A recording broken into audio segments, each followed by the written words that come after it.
बच्चों? हमें बिल्कुल सिस्टम से चलना है।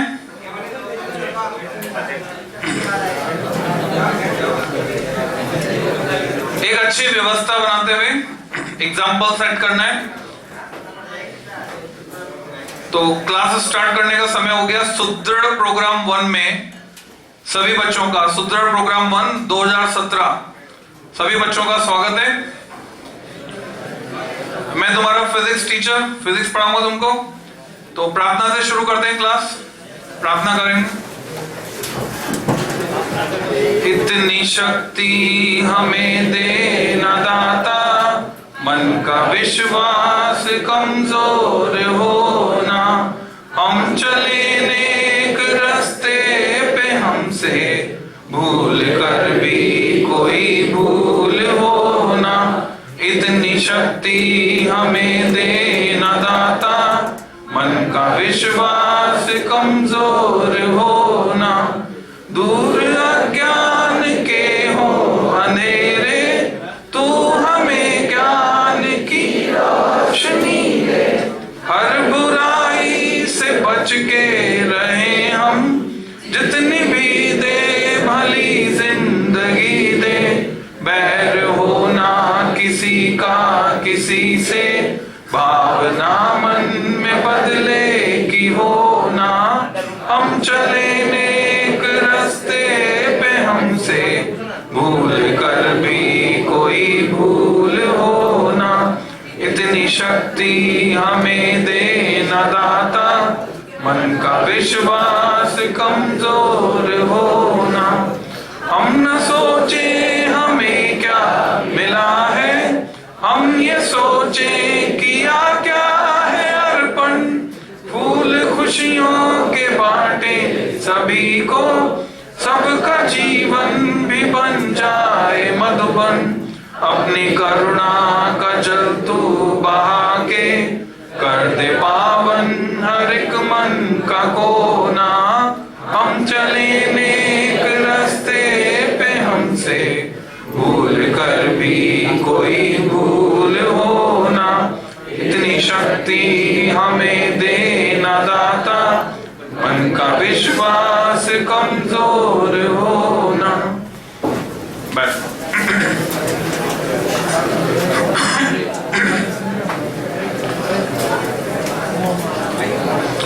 कुछ स्टूल्स भी मंगा लो नीचे से, है ना?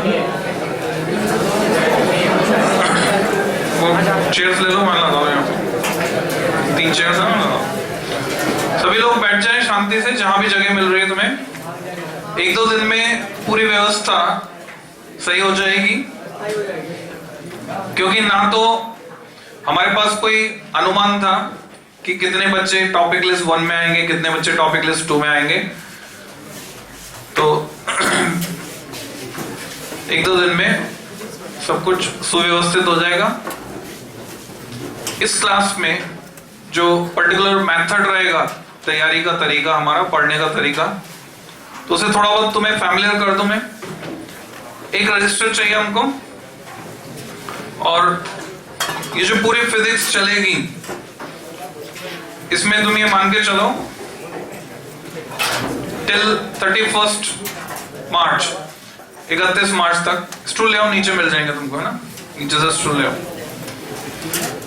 ये इस साइज का एक रजिस्टर बढ़ जाएगा तुम्हारा, बस इतना ही, ज्यादा पढ़ाई नहीं करेंगे हम, है ना? 70% फिजिक्स इसमें जगह बचेगी आगे के लिए। जो भी तुम्हारा 30% कोर्स बचेगा वो इसी में आ जाएगा। एक्चुअल में पूरी फिजिक्स 12th की बुक 1 प्लस बुक 2 पूरी इस साइज के रजिस्टर में आ जाएगी। इतना काफी है। प्रोवाइडेड, कंडीशन अप्लाइड, शर्तें लागू होता है स्टार लगा के। तो प्रोवाइडेड, अगर तुम इंस्ट्रक्शंस को फॉलो करते हो, लिखने का वही तरीका इस्तेमाल करते हो जो मैं तुम्हें गाइड कर रहा हूं, उसका फायदा क्या होगा? अगर एक रजिस्टर में पूरी फिजिक्स आ गई तो रिवीजन के टाइम पर जब तुम्हें रिवाइज करना होगा, तुम्हें सिर्फ एक ही रजिस्टर पढ़ना होगा। हमारे जो लिखने की स्पीड है वो लिमिटेड है, हमारे पढ़ने की स्पीड भी लिमिटेड है, पर हमारे समझने की स्पीड अनलिमिटेड है। उसको हार्नेस करना है, उसको हमें यूज करना है। कैसे? क्लासेस के दौरान तुम सीखोगे। तो इस रजिस्टर को शुरू करना है। इसमें पेज के कुछ हिस्सों को पहचान लो। इसको जो टॉप पे मार्जिन है, इसको कहते हैं हेडर। कई चीजें मैं तुमसे बोलूंगा हेडर पर लिखो, तो तुम्हें वो हेडर पर लिखना है ना। इसको यूज करेंगे, खाली नहीं छोड़ेंगे, पूरा पेज यूज करेंगे। इसको बोलते हैं फुटर। कुछ चीजें बोलूंगा मैं, फुटर पर लिखो, उसे फुटर पे लिखना है। इस पेज में इस साइड पर जरूरत पड़ने पर हम यहां एक लाइन खींचेंगे राइट हैंड साइड पर। इसको कहते हैं, हिंदी में कहते हैं हाशिया, और इंग्लिश में हम बोलेंगे राइट मार्जिन। ठीक है, तो यहां लाइन खींचकर हम उसको यूज करेंगे फॉर रेफरेंस। तो इसको हम बोलेंगे रेफरेंस साइड। तो रेफरेंस साइड को हम यूज करेंगे। इधर से तुम्हें ना उधर जाकर बैठो, जिसको स्टूल मिल गया आ जाओ, उस स्लॉट में जाओ, वहां जो खाली जगह है।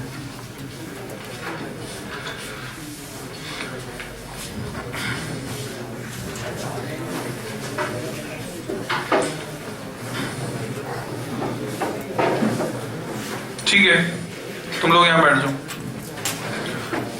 तो ये हो गया राइट मार्जिन, रेफरेंस साइड। और बाकी जो हिस्सा बचा बीच का, वो मेन। मान लो मैं कहता हूं मेन में लिखो, मतलब मेन में यहां लिखो। रेफरेंस साइड में लिखो, मतलब राइट हैंड साइड पे लाइन खींच के लिखो। हेडर पर लिखो, मतलब यहां पर। फुटर पे लिखो, मतलब यहां पर। कुछ चीजें हम स्टार मार्क करके लिखेंगे। स्टार तुम्हारी इच्छा है, तुम कैसा भी बना सकते हो। Star means important. और कुछ चीजें हम लिखेंगे, स्टार को एक बॉक्स में बंद कर देंगे, स्टार विद बॉक्स, डब्बे में बंद कर देंगे। Means not in syllabus. Star with box, not in board syllabus. Competition के लिए तुम उसको पढ़ सकते हो, बोर्ड के लिए नहीं पढ़ने की जरूरत है। तो ये कुछ गाइडलाइंस। हर लेक्चर में डेट होना मैंडेटरी है। तो आज की तारीख लगाएंगे 7/2/2017। देखो, मैंने तुम्हें एक संबोधन दिया आज, सिस्टमैटिक बच्चों, है ना। 2 संबोधन मिले तुम्हें, प्यारे वो तुम हो, है ना, रोज मिलेगा ये संबोधन। दूसरा सिस्टमैटिक, यहां पर संबोधन हर दिन चेंज होगा, और वो सारे वो गुण होंगे, वो क्वालिटीज होंगी जो तुम्हें तुम्हारे अंदर ऑलरेडी है। अच्छी बात है, नहीं है तो उनको इंपार्ट करनी, उनको लाना है। आगे सबसे आगे निकलने के लिए, जीवन में सफल बनने के लिए कुछ गुण हमको चाहिए, और वो गुण हमें अपने अंदर इंपार्ट करने। तो पहला गुण क्या है? सब कुछ कैसा होना चाहिए? सिस्टमैटिक, क्रमबद्ध। तो इस तरह से रोज तुम्हें एक संबोधन मिलेगा, और तुम्हें ध्यान में रखते हुए कोशिश करनी है उन सारे गुणों को अपने अंदर समाहित करने की, अपने अंदर इंपार्ट करने की, फिर उनको मेंटेन करना सिखाएंगे। तो आज की तारीख लगानी है। हर लेक्चर के साथ लेक्चर नंबर चलेगा। जैसे आज का लेक्चर नंबर 0 से भी स्टार्ट कर सकते हैं, 1 से भी। क्या प्रेफर करोगे? 0 नहीं, for completeness it should be 0। Bharat ने दिया था 0 विश्व को। तो this is lecture number 0, whole number, natural number नहीं, होल नंबर। 0 से स्टार्ट करेंगे हम। तो दिस इज लेक्चर नंबर 0। और जैसा कि तुम जानते हो, कोई घर बनाना चाहता है तो उसके पहले उसका नक्शा, मैप कितनी इंपॉर्टेंस रखता है। नक्शा होने के बाद घर बनाया जाए तो तोड़फोड़ करने की कहीं पे जरूरत नहीं रहती। सब चीजें नक्शे के हिसाब से बनती चली जाती हैं। मजबूत घर बनता है, सिस्टमैटिक बनता है। और बिना नक्शे के बना दें तो पता चले बाद में एक दीवार को यहां से हटाना पड़ रहा है, दूसरी जगह बनाना पड़ रहा है, पोजीशनिंग चेंज करनी पड़ रही है चीजों की। तो वैसे ही पढ़ाई में है। तो आगे जो भी तुम्हें पढ़ाई करनी है, साल के शुरू में ये सेशन स्टार्ट हो गया तुम्हारा आज से, तुम आगे 12th में चाहे 11th का रिजल्ट तुम्हारा आया हो चाहे ना आया हो, क्योंकि तुमने 12th की पढ़ाई शुरू कर दी आज से, तो तुम आ गए 12th में। तो एक नक्शा तुम्हारे पास होना चाहिए दिमाग में, एक पूरी साफ तस्वीर होनी चाहिए। कितनी साफ? 4K। क्या होता है 4K? देखो, सबसे पहले केबल से सिग्नल आया करता था, ठीक है, उसकी एक certain sound quality, picture quality होती थी टीवी में।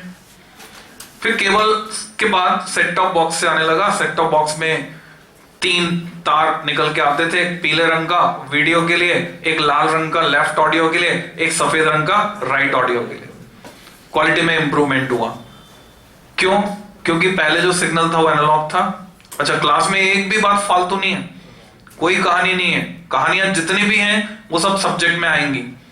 ये सब चीजें जो मैं एक एक चीज जो मैं बोल रहा हूं, अभी बोल रहा हूं या बोलूंगा फ्यूचर में, वो सब सब्जेक्ट से लिंक्ड है और सब्जेक्ट को सीखने में हमारी मदद करने वाली है। ये सारी चीजें, ये जो बोल रहा हूं अभी, ये भी सब्जेक्ट से लिंक्ड है। पहले सिग्नल हुआ करता था एनालॉग, फिर हुआ डिजिटल। सेट टॉप बॉक्स से जो क्वालिटी आई सिग्नल की वो इंप्रूव थी, पिक्चर इंप्रूव हो गई, साउंड इंप्रूव हो गई। फिर HDMI केबल आई, HDMI cable, high definition media interface, quality और इंप्रूव हो गई। कितनी चलेगी क्वालिटी? 1080 पिक्सल्स। फिर 4K, इसका 4 गुना लगभग। 4K, K stands for case prefix, किसी के आगे छोटा K लगा दोगे जैसे किलो, इट मींस 10⁻3। तो 4K का मतलब 4000, 4000 क्वालिटी हो गई और ज्यादा इंप्रूव, अप्रोक्सीमेटली 4 टाइम्स और 5 टाइम्स बेटर। तो तस्वीर कितनी साफ होनी चाहिए? जो कुछ भी तुम पढ़ रहे हो क्लास में, उसकी तस्वीर, इमेज 4K होनी चाहिए, एकदम क्लियर पिक्चर माइंड में। तो हमें सब कुछ साफ साफ क्रिस्टल क्लियर रखना है दिमाग में, कहीं कोई कंफ्यूजन नहीं होना चाहिए। तो उस क्लियरिटी के साथ पढ़ेंगे। मैक्सिमम चीजें इस तरह से पढ़ेंगे कि क्लास में अगर पढ़ लिया इन्वॉल्व होके, तो उसके रिवीजन की जरूरत पड़ेगी ही नहीं। तुम्हारा सिर्फ क्लास में होना ही सफिशिएंट है। होना means condition applied, physically, mentally. ऐसा नहीं कि बॉडी तुम्हारी यहां पर है और दिमाग तुम्हारा पास्ट में, फ्यूचर में घूम रहा है। प्रेजेंट में भी घूम सकता है, पर यहां पर रहना जरूरी है। तो अगर तुम यहां पर प्रेजेंट हो तो क्लास में होना ही पर्याप्त है, कोई होमवर्क नहीं और कोई दूसरे रिक्वायरमेंट इस क्लास में हमारी नहीं है। तो लेक्चर नंबर 0 में पूरी प्लानिंग हमको चाहिए कैसे पढ़ना है। तो पूरी फिजिक्स की बात करते हैं। पहले फिजिक्स में क्या क्या पढ़ना है, उसके हिसाब से हम प्लानिंग करते हैं। तो हमने फिजिक्स को डिवाइड किया टॉपिक लिस्ट 1, टॉपिक लिस्ट 2। एक टीचर डील कर रहा है यहां पर टॉपिक लिस्ट 1 को, दूसरा टीचर डील कर रहा है टॉपिक लिस्ट 2 को। इन फ्यूचर जब फिर से 7 अप्रैल से क्लासेस चालू होंगी सुदृढ़ प्रोग्राम 2 में, तब इसी के कंटिन्यूटी में टॉपिक लिस्ट 1 एंड होने के बाद सेम टीचर कंटिन्यूटी में बची हुई फिजिक्स डील करेगा एक बैच में दोबारा से शुरू करेगा। और प्रोग्राम 2 में दोनों ही टीचर पूरी फिजिक्स डिलीवर करेंगे। तो जिससे भी तुम्हारी ट्यूनिंग होती है, तुम उसकी क्लास में बैठ के पूरी फिजिक्स पढ़ सकते हो। फिर दिवाली के बाद, ये दिवाली तक चलेगा कोर्स, एक बार कंप्लीट हो जाएगा पूरा 7 अप्रैल से लेकर दिवाली तक। अभी 70% करीब कवर होगा। फिर उसके बाद जो सेकंड प्रोग्राम है उसमें पूरा कवर होगा, और थर्ड प्रोग्राम में भी फिर से पूरा 100% कवर होगा। इस बच्चे को जगह दो भाई। तो इस तरह से पूरा कोर्स चलने वाला है हमारा। तुम अपनी प्लानिंग अकॉर्डिंगली कर सकते हो। तो फिजिक्स में है क्या, 12th की फिजिक्स में हमको क्या क्या पढ़ना है, कैसे पढ़ना है। लिखने का तरीका, तुम्हारा लिखने का तरीका एग्जैक्टली वही होना चाहिए जैसा तुम यहाँ पे बोर्ड पर देखोगे, और उसको समझने की आदत भी तुमको वही डालनी है। यानी तुम ये मान के चलो, अभी तक जो भी करते थे, जो कुछ तुम्हारे तरीके बने थे, अगर तुम उन तरीकों से एफिशिएंसी और अपनी ज्यादा बढ़ाना चाहते हो तो तुम्हें नए तरीके सीखने होंगे। एफिशिएंसी बढ़ाने के लिए तुमको ये समझाया कि एक रजिस्टर में पूरा कोर्स आ जाना, रिवीजन के लिए कम टाइम लगेगा। कैसे समझो। सबसे पहले हम पावर यूज करेंगे। रेफरेंस साइड में नोट कर सकते हो, तुम्हें स्टार्टिंग रेफरेंस साइड से, जो तुम्हें अभी बताई थी reference side, right hand side पे लाइन खींचकर यहां तुम लिख सकते हो यूज ऑफ शॉर्ट फॉर्म्स। तो हम अपनी प्रैक्टिस स्टार्ट करते हैं। एक्चुअल में ये टीचिंग नहीं, ट्रेनिंग है। टीचिंग में स्पेलिंग का हेर फेर करो, चीटिंग की स्पेलिंग भी वही बनेगी। टीचिंग में चीटिंग पॉसिबल है, पर ट्रेनिंग में नहीं पॉसिबल। तो हमारा ये ट्रेनिंग प्रोग्राम है, मैं तुम्हें ट्रेन कर रहा हूं इस तरह से कि हाउ टू स्टडी। मैं तुम्हें इंडिपेंडेंट बनाना चाहता हूं कि मैं पढ़ने का तरीका ही सिखा दूं तुमको। पढ़ना नहीं सिखाऊंगा, पढ़ने का तरीका। तो फिर तुम अपने आप पढ़ सकते हो। मेरी रिक्वायरमेंट खत्म। तुम्हें सब तरह के टीचर मिलेंगे। कुछ टीचर तुम्हें बनाएंगे डिपेंडेंट। वो तुम्हारे दिमाग में एक बात डाल देंगे कि जब तक हम नहीं पढ़ाएंगे तब तक तुम अपने आप तो कुछ कर ही नहीं सकते, तुम किसी लायक नहीं, तुम्हारे समझ में आएगा ही नहीं अपने आप। तो वो ये बात डालेंगे दिमाग में। देखो दुनिया में सब तरह के लोग मिलेंगे, सब तरह की अवेयरनेस तुमको चाहिए। तुम्हें ऑलराउंडर बनना है। तुमने अभी तक भी जो दुनिया देखी है प्लस आगे जो देखोगे, तो सीखना है सबसे और करना मन का है। सुनो सबकी, करो मन की। तो सब तरह के लोग मिलेंगे, सब तरह से तुम्हें ट्रेन करेंगे, कुछ अपने फायदे के लिए, कुछ तुम्हारे फायदे के लिए। तुम्हें अपना फायदा ढूंढना है उसमें कुल मिलाकर। तो ये ट्रेनिंग प्रोग्राम है। मैं तुम्हें ट्रेन करना चाहता हूं, इंडिपेंडेंट बनाना चाहता हूं कि अगर मैंने पढ़ने का तरीका तुम्हें सिखा दिया तो आगे तक जब तुम कॉलेज में जाओगे तब भी वही पढ़ने का तरीका तुम इस्तेमाल करके एक्सेल कर सकते हो, यानी आगे बढ़ सकते हो। तो यूज ऑफ शॉर्ट फॉर्म उसमें पहली कड़ी है। तो हम बात करते हैं सिलेबस की, जो हमें कवर करना है। बिल्कुल ऐसे लिखना है तुमको। क्या लिखा है मैंने? SYLL। लिखने में कम समय लगा। अगर मैं पूरा लिखता तो लिखने में समय ज्यादा लगता, इंक ज्यादा खर्च होती, स्पेस ज्यादा लगती। पर जब तुम इसको देखते हो, अंडरस्टूड है, रेफरेंस के हिसाब से हमारा दिमाग मतलब निकाल लेता है हर चीज का। तुम में से हर एक का दिमाग इसको पढ़कर समझ सकता है इसका मीनिंग यहां पर है क्या। इसका मीनिंग सिलेबस है। और पढ़ने में कोई समय मतलब इसका इंटरप्रिटेशन, इसको इंटरप्रेट करने में दिमाग कोई समय नहीं लेता। सिलेबस अगर मैं लिखता हूं TH प्लस PR, सोचो दिमाग ने तुम्हें इंटरप्रेट करके दिया। तो हम इस चीज को क्यों नहीं मतलब इसका फायदा क्यों ना उठाएं? क्यों पूरा पूरा लिखें? गधे की तरह काम करना है या इन्वॉल्व होके एंजॉय करना है? तुम्हें डिसाइड करना है। लोग बोलते हैं मेहनत करो, बहुत मेहनत करो, पढ़ाई करो, बहुत पढ़ाई करो। मेरा उल्टा है, नारा ही अलग है। मैं नारा देता हूं कम पढ़ेंगे, कम ही लिखेंगे, तभी तो एक रजिस्टर में पूरी फिजिक्स आएगी। कम पढ़ेंगे, कम लिखेंगे, पूरा समझेंगे। तो मेहनत नहीं करेंगे हम, मेहनत बिल्कुल नहीं करनी है। फिजिक्स की क्लास में तो बिल्कुल भी मेहनत नहीं करनी, जस्ट एंजॉय द क्लास, सिर्फ मजा लेना है हमको। थ्योरी प्लस प्रैक्टिकल, थ्योरी हो गई 70, प्रैक्टिकल हो गए 30। अगर ये बोर्ड है CBSE, अगर राजस्थान बोर्ड है 56 प्लस 30 14 मार्क्स 17। कोई सा और बोर्ड है जिसमें डिफरेंस आता है तो MP बोर्ड में आता है 75 मार्क्स थ्योरी के। But it doesn't matter. हमें अपनी पढ़ाई का तरीका ये रखना है कि यही पढ़ाई बोर्ड में काम आएगी, यही पढ़ाई कंपटीशन में भी काम आएगी, यही पढ़ाई तब भी काम आएगी जब पैटर्न चेंज हो जाएगा इन केस, और यही पढ़ाई तब भी काम आएगी पैटर्न चेंज नहीं होगा। यानी हमारी पढ़ाई कैसी होगी? Pattern proof.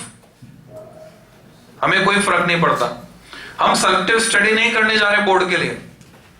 देखो, एक तो तुम पढ़ते हो बोर्ड के लिए, एक पढ़ते हो कंपटीशन के लिए। What is the difference? क्या कंपटीशन में हर क्वेश्चन अटेम्प्ट करना जरूरी होता है? अगर कोई बच्चा हर क्वेश्चन अटेम्प्ट करके आए तो उसके नंबर कम आएंगे कि ज्यादा आएंगे? समझ गए तुम? ये नेचर में डिफरेंस है। पर बोर्ड में अगर कोई बच्चा हर क्वेश्चन अटेम्प्ट करके आए तो ज्यादा आएंगे। तो बोर्ड में हम सेलेक्टिव स्टडी नहीं करने वाले हैं। अब जब सेलेक्टिव स्टडी नहीं करने वाले हैं, पूरा ही पढ़ने वाले हैं, तो हमें क्या फर्क पड़ता है कि किससे कितने नंबर का आता है? किससे 1 नंबर का क्वेश्चन बनता है, किससे 5 नंबर का क्वेश्चन बनता है? अगर हम इन सारे मुद्दों से ऊपर उठ जाएं, सब्जेक्ट की एक समझ तुम्हारे अंदर डेवलप हो गई, तुम्हारे अंदर पूरा कच्चा माल अवेलेबल है। कच्चा माल मीन्स रॉ मटेरियल सारा तुम्हारे पास अवेलेबल है। अब उसको शेप क्या देना है? 1 नंबर के क्वेश्चन के हिसाब से आंसर बनाना है, 2 नंबर के हिसाब से बनाना है, 3 नंबर, 5 नंबर, वो ट्रिक सीख लो। वो ट्रिक सीख ली तुमने तो आउटपुट जैसा रिक्वायर्ड है वैसा दे सकते हो। कंपटीशन में कंपटीशन के हिसाब से डॉट फिल करना है, वैसा आउटपुट निकल के आएगा। डायग्राम बनाना है, बोर्ड के लिए डायग्राम बनाना है, वैसा आउटपुट आएगा। खुद के समझने के लिए डायग्राम बनाना है, वैसा आउटपुट आएगा। क्योंकि खुद के समझने के लिए हमें उतना अच्छा डायग्राम बनाने की जरूरत नहीं होती जितना बोर्ड में रिप्रेजेंट करने के लिए बनाने की जरूरत होती। तो सारी ट्रेनिंग तुम ले लो। हालांकि ये मार्क्स इतना मैटर हमारे लिए नहीं करेंगे जिस तरीके से हम पढ़ने वाले हैं, फिर भी एक जनरल आइडिया हमारे पास होना चाहिए। एलएन में यहां पर तुम्हारे ये पूरे 100 नंबर कवर किए जाएंगे। यानी प्रैक्टिकल्स भी हम सिखाएंगे फिजिक्स लैब में। इसलिए नहीं सिखाएंगे कि नंबर लाने, इसलिए सिखाएंगे क्योंकि उसकी नॉलेज आगे फ्यूचर में बहुत हेल्पफुल है, वो जरूरी है। क्योंकि तुमने तय किया इंजीनियर बनना है, या कुछ बच्चे मेडिकल से भी आकर बैठे हुए हो शायद, तो डॉक्टर बनना है, किसी को इंजीनियर बनना है, तो दोनों केस में ये प्रैक्टिकल स्किल्स रिक्वायर्ड है। उसके बिना आगे काम नहीं चलता, इसलिए करिकुलम में इंट्रोड्यूस की गई है। तो उनको सीखना है, इसलिए सीखना है। नंबर लाने इसलिए हमारी कोई एक्सरसाइज नहीं है। अगर किसी को ये बात अभी तक समझ में ना आई हो तो 3 इडियट को तब तक देखो जब तक ये बात समझ में नहीं आ सके। 3 इडियट फिल्म जो बनी है वो यही मैसेज है उसका। नंबर जो है बाय प्रोडक्ट है। तुम में से वो जो बच्चे परेशान रहते हैं इस उम्र में, उनके माथे पे बल पड़े रहते हैं, परेशान परेशान घूमते हैं अपने रैंक को देखकर, अपने मार्क्स को देखकर। उसका सिंपल सा रीजन ये है कि उन्हें ये बात अभी तक समझ में आई नहीं। सब्जेक्ट को एंजॉय करना उन्होंने सीखा ही नहीं। जिस दिन तुम सब्जेक्ट को एंजॉय करना शुरू कर दोगे, नंबर के पीछे नहीं भागोगे, नंबर तुम्हारे पीछे पीछे भागेंगे, वो अपने आप आएंगे। तो ये थ्योरी का जो डिवीजन है वो कैसे है वो समझ लेते हैं हम। 12th की फिजिक्स 3 हिस्सों में बटी हुई है। जो कुछ भी मैं बोर्ड पे लिख रहा हूं, एक और रूल है फिजिक्स की क्लास का, और वो रूल ये है कि तुम्हें साथ साथ में लिखना है। मैं एक स्क्रैच करता हूं बोर्ड पे, एक लाइन खींचता हूं, तुम्हें भी साथ में ही एक लाइन खींचनी है। जैसे मैंने ये फर्स्ट डाला और तुम्हें फर्स्ट साथ में ही लिखना है। ऐसा कभी भी नहीं होगा मेरी क्लास में कि मैं पूरा बोर्ड भर दूं, अब मैं इधर साइड में खड़ा हो जाऊं और तुमसे कहूं अब कॉपी कर लो। देखो आगे जो तुम्हें तरीका मिलने वाला है, किसी भी कॉलेज में जाओ, आगे यही तरीका मिलने वाला है कि लेक्चरर लिख रहा है, उसके साथ साथ अगर तुमने नोट कर लिया तो ठीक है, नहीं तो छूट जाएगा तुम्हारा। ये और बात है कि एलन में यहां पर कुछ टीचर इस टेक्निक को फॉलो करते हैं कि वो पहले पूरा बोर्ड भर देते हैं, फिर वो एक तरफ खड़े हो जाते हैं अपने रिलैक्सेशन के लिए। बच्चे को बोलते नहीं, बच्चे के दिमाग में ये बात डाल दी जाती है कि नहीं तुम साथ साथ लिख और समझ नहीं सकते। तो सबसे पहले मैं तुम्हारे दिमाग से वो बात निकाल दूं कि तुम साथ साथ लिख और समझ नहीं सकते। यहां देखो हिप्नोटाइज करता हूं मैं तुमको। तुम साथ साथ लिख भी सकते हो, समझ भी सकते हो, और जो कुछ भी तुम सुनोगे वो कभी नहीं भूलोगे, वो तुम्हारे दिमाग में हमेशा बना रहेगा और तुम्हें याद रहेगा। तो पुरानी कोई प्रीजुडाइज पूर्वाग्रह तुम्हारे दिमाग में बने हुए तो उनको निकाल फेंको। ऐसा कुछ भी नहीं है कि हम याद नहीं रख सकते, बिना रिवाइज किए भूल जाएंगे, ऐसा कुछ भी नहीं है। तुम साथ साथ लिख सकते हो और मल्टीटास्किंग में तुम एक्सपर्ट हो। जब तुम खाना खाने जाते हो मेस में, टीवी भी देख लेते हो, दोस्त से बात भी कर लेते हो, खाना भी खा लेते हो, और कुछ पढ़ने की मैगजीन है तो पढ़ भी सकते हो, मोबाइल भी चला लेते हो, मल्टीटास्किंग। जब वहां कर सकते हो तो यहां क्यों नहीं कर सकते? साथ में लिखना है, साथ में समझना है। अच्छा, एक और बात उसके लिए तुम्हें मैं सावचेत सचेत कर दूं, आधा अधूरा ज्ञान और खतरनाक हो जाता है। अधजल गगरी छलकत जाए। क्लास में आना है तो टाइम पर आना है, नहीं तो नहीं आना। ये जो बच्चे बाद में आते हैं क्लास में, अब ये ना तो आगे की बात समझ पाएंगे, ना उसकी भावना समझ पाएंगे। जैसे ये वाला जो प्रोसेस चल रहा है, कौन सा प्रोसेस चल रहा है? मान लो तुम कुछ सीखना चाहते हो, तो पहले उसके लिए, जैसे जमीन में बीज बोना है तो उसके पहले क्या करनी पड़ेगी? गुड़ाई करनी पड़ेगी। अब गुड़ाई किए बिना बीज बो देंगे तो क्या आउटपुट आना है? बीज भी बेकार हो जाएगा। तो उसी तरह से होता है, क्लास में शुरू का जो हिस्सा होता है वो उतना ही इंपॉर्टेंट होता है जितना बीच का, जितना लास्ट का। तो अगर कहीं जाना है क्लास में तो टाइम पर जाना है, नहीं तो ना जाओ। पर फिजिक्स की क्लास में एक एक्स्ट्रा एडवांटेज तुम्हारे पास है, वो ये कि वो कैमरा लगा रखा है मैंने और इसकी रिकॉर्डिंग बन रही है। तो जो कुछ भी तुम्हारा मिस होता है वो एक तो फिजिक्स लैब में सुविधा अवेलेबल रहेगी, दूसरा ये सारा वीडियो YouTube पे अपलोड होगा, तो वहां से तुम देख सकते हो अगर कुछ मिस होता है। तो कोई सी क्लास अगर तुम्हारी छूटती है तो तुम्हारी नैतिक जिम्मेदारी बनती है कि तुम जो छूटा है उसको पहले कवर करके फिर क्लास में बैठो, जिससे अंडरस्टैंडिंग प्रॉपर बने। तो छूटना कुछ भी नहीं चाहिए, कंप्लीटनेस हमको चाहिए। मैंने यहां पर लिखा EM, first part is EM, what is it? Electromagnetism. हम पूरा लिखेंगे नहीं क्योंकि जरूरत भी नहीं है, हमारा दिमाग इतना तेज है कि वो प्रेडिक्ट कर सकता है, रेफरेंस के हिसाब से, संदर्भ के हिसाब से मतलब निकाल सकता है। Electromagnetism, it's weightage is 31 marks. लगभग आधा सिलेबस कवर हो गया, 70 में से 31 नंबर। इसमें है 4 यूनिट। फिजिक्स में तुम्हारे 10 यूनिट हैं, 15 चैप्टर हैं। 11th क्लास की एनसीईआरटी में 15 चैप्टर थे, 12th क्लास की एनसीईआरटी पार्ट 1 पार्ट 2 मिलाकर 15 चैप्टर। तो जो फर्स्ट यूनिट है जिसमें चैप्टर 1 और 2 दोनों शामिल हैं, उसका नाम है E, इलेक्ट्रोस्टैटिक्स। धीरे धीरे तुम फैमिलियर हो जाओगे, अपने आप तुम्हारा दिमाग इंटरप्रेट करके देगा। पहली बार में तुम चाहो तो लिख सकते हो, पर मैं समझता हूं उसकी जरूरत नहीं है, खुद पर भरोसा करो, क्योंकि ये चीजें इतनी बार रिपीट होंगी कि अपने आप, खाली सिर्फ सुना है तुमने, सुनना ही काफी है, तुम्हारा माइंड अपने आप रिस्पॉन्ड करेगा। उसको मौका तो दो। तुमने दिमाग में कुछ बातें बैठा ली है, दिमाग हमारा बहुत तेज है, उसको डंब बनाकर यूज करना बेवकूफी है। तो अपने ऊपर भरोसा करना सीखो, तुम्हारा दिमाग याद रखेगा। ई का मतलब सुनकर याद रखेगा, लिखने की जरूरत नहीं है। इलेक्ट्रोस्टैटिक्स 2014 के बाद 2015 से सीबीएसई ने चेंज किया, 2-2 यूनिट को कंबाइन कर दिया, वेटेज को। तो पहली यूनिट ये हुई, सेकेंड यूनिट हुई सीई, करंट इलेक्ट्रिसिटी। इसमें एक ही चैप्टर है, यह है चैप्टर नंबर 3, और वेटेज कंबाइन कर दिया सीबीएसई ने, इन दोनों का कंबाइंड वेटेज है 15 नंबर। पहले इंडिविजुअल हुआ करता था 8 और 7, अभी कंबाइंड हो गया 15। बिहार बोर्ड में अभी भी इंडिविजुअल है 8 और 7।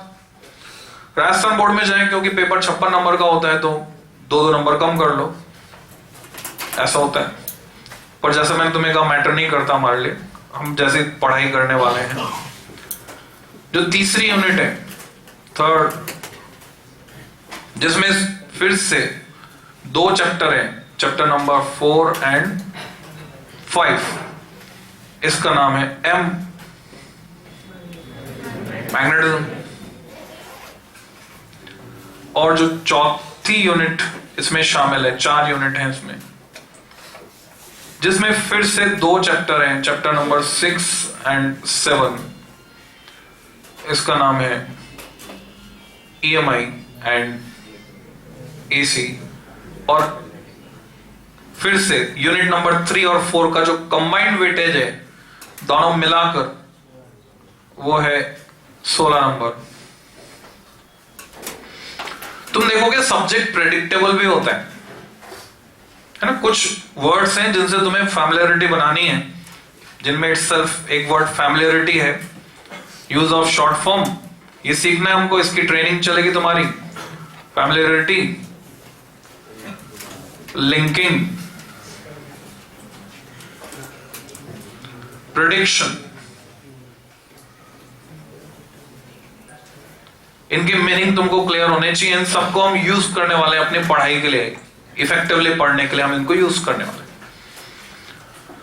तो इलेक्ट्रोमैग्नेटिज्म में ये हिस्सा आ गया 15 और 16 कितने हुए? 31। दूसरा हिस्सा सेकंड पार्ट सिलेबस का तुम कंटिन्यूएशन में नीचे लिख सकते हो। मैं बोर्ड को डिवाइड करके यूज किया करूंगा हमेशा। मैं जब भी लिखूंगा मेरा पैटर्न रहेगा राइट टू लेफ्ट, ये पैटर्न रहेगा, ऐसे लिखूंगा मैं पार्ट्स में डिवाइड करके, यानी उसके बाद कंटिन्यूएशन में ये वाला हिस्सा है। तो हमेशा वो बच्चा फायदे में रहेगा जो इस साइड बैठेगा। बिल्कुल आगे इधर कोई बैठेगा तो थोड़ी देर के लिए हिंड्रेंस दिखेगा नहीं उसको, थोड़ी देर के लिए, ठीक है। बाकी अगर मैं इस तरह से लिखता तो इधर वालों को तो काफी देर तक दिखता ही नहीं। तो ये मिनिमम एंट्रेंस वाला मेथड है जिसमें टीचर बोर्ड के सामने बहुत कम समय के लिए आता है, बोर्ड को ब्लॉक करते हैं। सेकेंड पार्ट, अब ये सब बारीकियां होती हैं, है ना। ये तुम्हारा ऑब्जर्वेशन कितना स्ट्रांग है उस पर डिपेंड करती है। जब इंजीनियर बन जाते हैं हम तो हमारा नजरिया, चीजों को देखने का व्यू पॉइंट चेंज हो जाता है और उसके साथ हम ये सारी चीजें सीखते चले जाते हैं। जो ऑब्जर्वेशन में जितना स्ट्रांग होता है बच्चा, वो उतनी ही चीजें बारीकी के साथ सीखता चले जाता है। तो जो सेकंड पार्ट है, अगर मैं उसमें लिखता हूं ओ ऑप्टिक्स, अब ये फर्स्ट पार्ट और सेकंड पार्ट दोनों को आपस में लिंक किया गया, इसका वेटेज है, जैसे मैंने बोला प्रेडिक्शन। अगली 2 यूनिट जो होंगी 15, 16 फिजिक्स में प्रेडिक्टेबल है चीजें। सीक्वेंस में क्या आएगा? प्रेडिक्शन कहां पर होता है? जहां सिमेट्री होती है। सिमेट्री होती है तो हम क्या कर सकते हैं? प्रेडिक्ट कर सकते हैं। तो याद रखना आसान है, 15, 16, 17। एक्चुअल में इसमें 2 यूनिट हैं। Unit number 5 which is linking chapter, इसमें एक ही चैप्टर है, चैप्टर नंबर 8, और इसका नाम है, मतलब ये एनसीईआरटी तुम्हारे टिप्स पे आ जाएगी, ये हमको चाहिए, एनसीईआरटी टिप्स पर होनी चाहिए। तुम्हें बहुत ऐसा लगता है कि जैसे कोई टीचर अगर पेज नंबर बोले कि इस पेज पर ये, तो टीचर के लिए कोई बड़ी बात नहीं है, वो सिर्फ एक सब्जेक्ट डील कर रहा है, रोज एक ही क्लास को 4-4 बार पढ़ा रहा है, तो उसको याद हो जाए बहुत बड़ी बात नहीं है। पर तुम कितना रिटेन कर पाते हो वो बहुत बड़ी बात है, क्योंकि तुम 5-5 सब्जेक्ट डील करने वाले हो और ऐसी कोई रिक्वायरमेंट नहीं है। तुम्हें अचंभा सा लगता है, टीचर बोलता है पेज नंबर इस पर ये वाला क्वेश्चन, अरे कोई भी बोल सकता है, जो चार्टर क्लास लेगा, पहली क्लास में बोला मेरे को याद रहेगा, अगली क्लास में फिर याद रहेगा। बट इसमें अचंभे की कोई बात नहीं है, ये तुम्हें भी याद हो सकता है। थोड़ा सा सेंसिबल चलो तो देखो चैप्टर नंबर लिंक हो गया, यानी इस चैप्टर में अगर कोई भी क्वेश्चन आएगा तो वो 8 से स्टार्ट होगा, 8.18, ये एनसीईआरटी का कंपोजिशन है। इसमें कोई टेबल आएगी तो पहली टेबल होगी 8.1, इसका एक्सरसाइज का क्वेश्चन होगा तो पहला क्वेश्चन होगा 8.1, समझ गए। थोड़ा सा सेंसिबल जाने की जरूरत होती है, सब कुछ सिस्टमैटिक होता है। इसका नाम है EMW। इसका वेटेज हुआ करता था इंडिविजुअल वेटेज 3 मार्क्स, 3 नंबर का चैप्टर होता था ये। आज भी लगभग 3 नंबर के क्वेश्चन इसमें से पूछे जाते हैं, पर जैसे कि कंपोजिशन है, 2-2 यूनिट को कंबाइन कर दिया गया। दूसरी यूनिट ऑप्टिक्स है जिसमें 2 चैप्टर है, यूनिट नंबर 6, मैंने उसको ऑप्टिक्स से नाम दिया इसको, और उसका चैप्टर नंबर है 9 और 10, क्योंकि इस ऑप्टिक्स के फिर से 2 हिस्से हैं, RO, WO, ray optics and wave optics. RO को हम GO भी कहते हैं, जियो ज्योमेट्रिकल ऑप्टिक्स, जिसमें सारे रे डायग्राम्स आ जाते हैं, और WO को हम PO भी कहते हैं, फिजिकल ऑप्टिक्स। टाइम के साथ ये चीजें क्लियर होती चले जाएंगे तुमको। And the third part of physics, MP,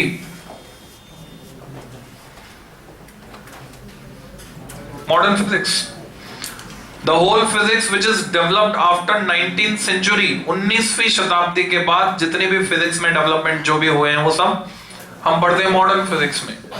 तो कितने नंबर बचे? 31 वो हो गए, 17 ये हो गए, तो बचे 22, 22 मार्क्स मॉडर्न फिजिक्स।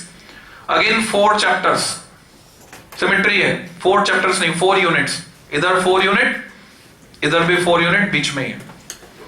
तो वो कौन कौन सी 4 यूनिट है? पहली है यूनिट नंबर 7,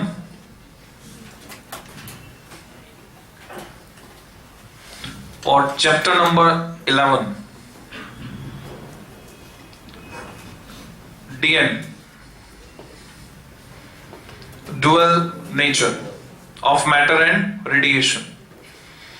इसका मैक्सिमम पार्ट तुमने पढ़ लिया 11th क्लास में।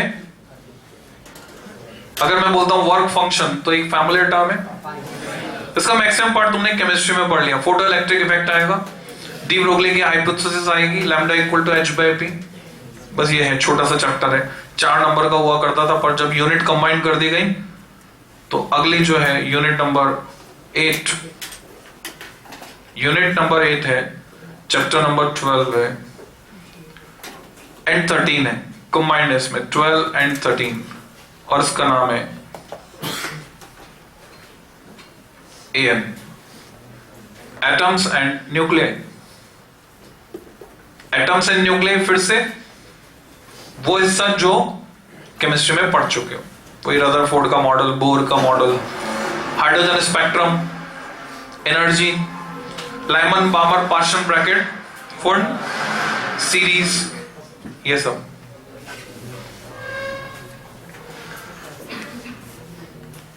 इन दोनों का कंबाइंड वेटेज, अभी थोड़ा सा सीक्वेंस चेंज हुआ। तुम सोचो 17 के बाद 18, तो 18 नहीं है, यहां ये 17 था, अभी 10 हो गया, 4 + 6। बिल्कुल नया हिस्सा है तुम्हारे लिए, जो तुम पहली बार कहीं पढ़ोगे, और वो है यूनिट नंबर 9,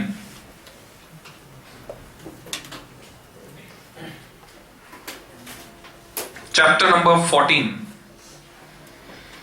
इसका नाम है ED, जिसे ज्यादातर बच्चे सेमीकंडक्टर्स के नाम से जानते हैं। इसका एक्चुअल में 2008 के बाद सिलेबस में नाम कर दिया गया था इलेक्ट्रॉनिक डिवाइसेस। बुक में अभी भी सॉलिड्स एंड सेमीकंडक्टर डिवाइसेस के नाम से मिलेगा।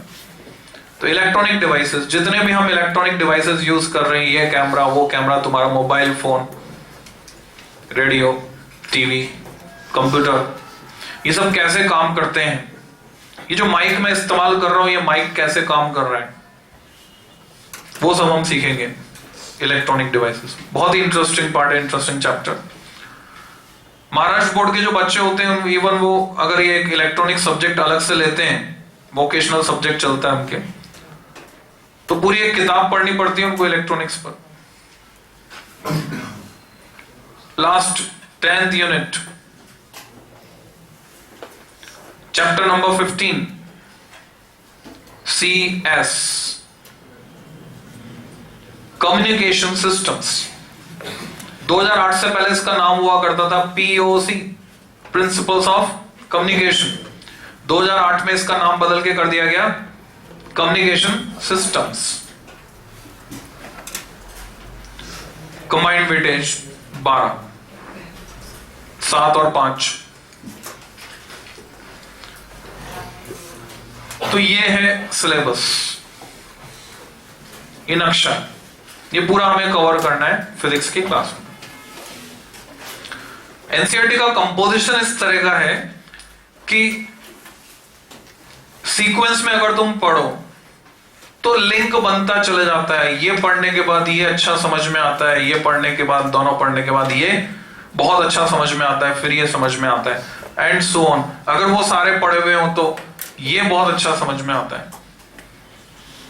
हाँ, ऑप्टिक्स एक पार्ट है जिसको हम इंडिविजुअली पढ़ सकते हैं, क्योंकि ऑप्टिक्स का इलेक्ट्रोमैग्नेटिज्म से बहुत ज्यादा लिंक नहीं है। पर मॉडर्न फिजिक्स में ये पार्ट पढ़ने के लिए 9th एंड 10th हमें वो चाहिए, इलेक्ट्रोमैग्नेटिज्म चाहिए। तो सीक्वेंस में पढ़ना शुरू करते हैं, ठीक है। ये नक्शा बन गया। पढ़ते पढ़ते ही हम कई बातें और सीखेंगे, वो ट्रेनिंग प्रोग्राम का पार्ट है। तो बहुत सारी चीजें तुम सीखोगे। Familiarity, what does it mean, इसको कैसे यूज करना अपने फायदे के लिए, लिंकिंग, प्रेडिक्शन, एक वर्ड और जोड़ लो, सिमेट्री।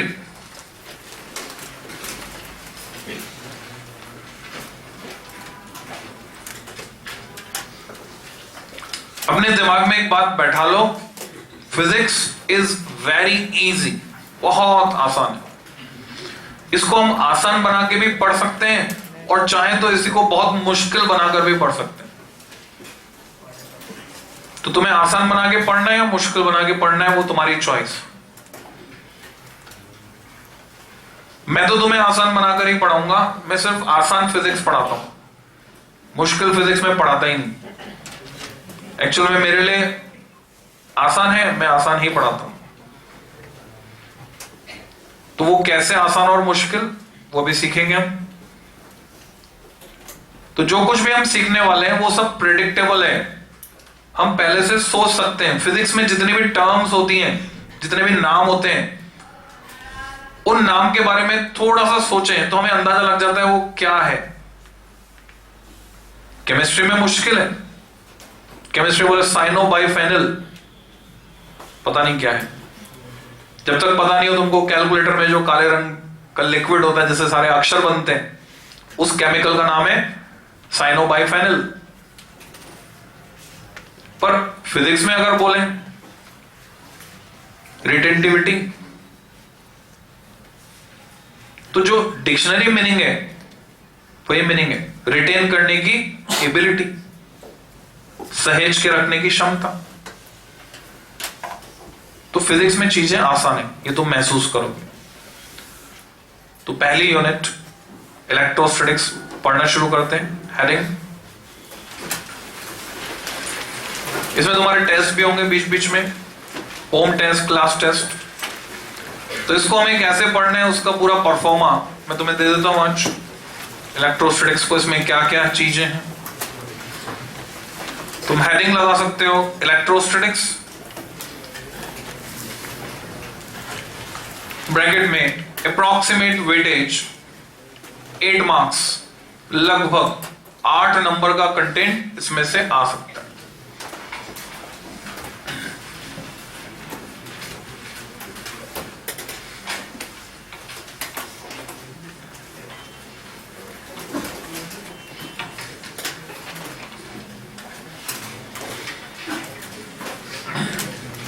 अभी थोड़ी देर पहले मैंने बात की प्रेडिक्शन।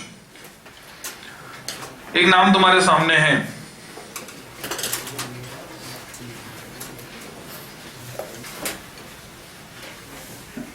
मैं पूरा नहीं लिखूंगा और तुम्हें भी आगे से क्या करना है, शॉर्ट फॉर्म यूज करना।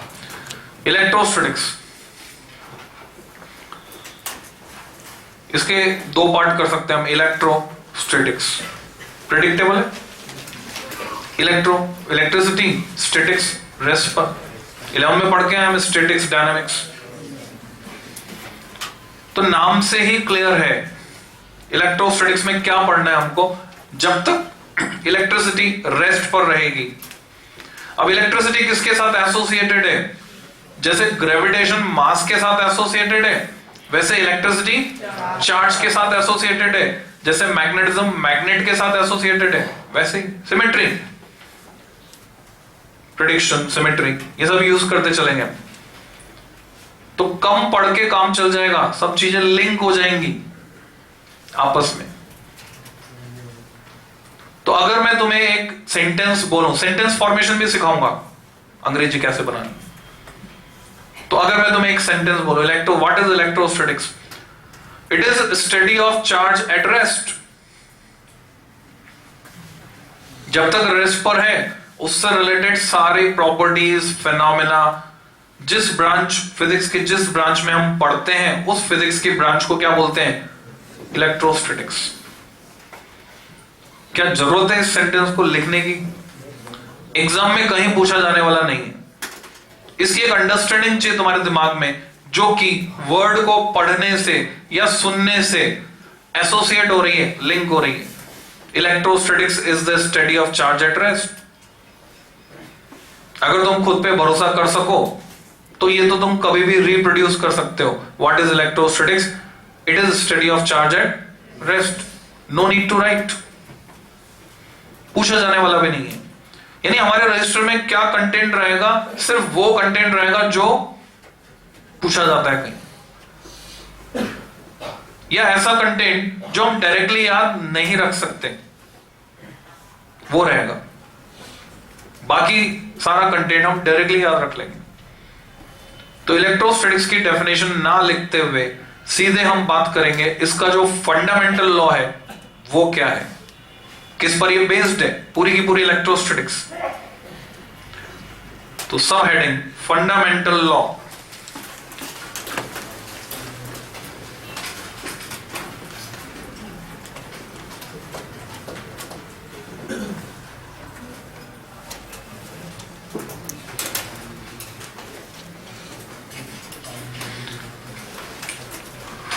तुम में से कुछ बच्चे ऐसे होंगे, कोई ऐसे है जो 8th 9th 10th या 9th 10th या 10th एलन से ही पढ़कर आगे पढ़ रहे हैं यहां पर। तो तुमने ये तो पढ़ लिया होगा, पहले यहां पढ़ाया गया होगा ना तुमको। तो can you state the fundamental law of electrostatics? What is fundamental law of electrostatics? Any one of you. Class हमेशा इंटरैक्टिव रहेगी, सवाल जवाब होंगे और सही जवाब देने पर प्राइज भी मिलेगा, है ना। अभी आज मैं अभी नहीं लेकर आया, भूल गया हूं, प्लानिंग हो जाएगी। तो सही जवाब देने पर तुम्हें प्राइज भी मिलेगा। You can raise your hand. तुम्हें जवाब देने का जो तरीका रहेगा ये सीखना है तुमको। हमेशा बोलने की कोशिश करनी है, झिझक नहीं होनी चाहिए। और सवाल अगर कोई दिमाग में आ रहा है तो उसको हाथ ऊपर करना है और पूछना है, क्लास के बीच में भी पूछना है। तो अभी मैं तुमसे पूछ रहा हूं, what is fundamental law of electrostatics? अगर तुम्हारे दिमाग में कोई बात आ रही है, raise your hand and speak it out. बोलो, झिझकने की कोई बात नहीं है। जिसने की शर्म उसके फूटे करम, कुछ नहीं यहां पे। बोलो। वेरी गुड, बिल्कुल सही बताया तुमने। बैठो। This is fundamental law. अगर किसी के दिमाग में आ रहा हो कूलम्स लॉ, तो Coulomb's law is not fundamental law. तो इलेक्ट्रोस्टैटिक्स का फंडामेंटल लॉ क्या है? स्टेटमेंट लिखोगे, like charges repel, like charges repel while, but भी लिख सकते हो, तुम अपनी लैंग्वेज यूज कर सकते हो। कोई बाउंडेशन नहीं है कि वर्ड टू वर्ड जाना है। क्लियर कर दूं पहले तुमको, ऐसी कहीं कोई लिमिटेशन नहीं है। It is clear in state board also and CBSE also कि तुम एनसीईआरटी किताब में जो वर्ड लिखे हुए वही यूज करो, नॉट रिक्वायर्ड। ये पूरी छूट है, मतलब वही निकलना चाहिए, वर्ड्स चाहे कोई भी हो। तो तुमने लिखा लाइक चार्जेस रिपेल, वाइल लिख सकते हो, बट लिख सकते हो, unlike charges.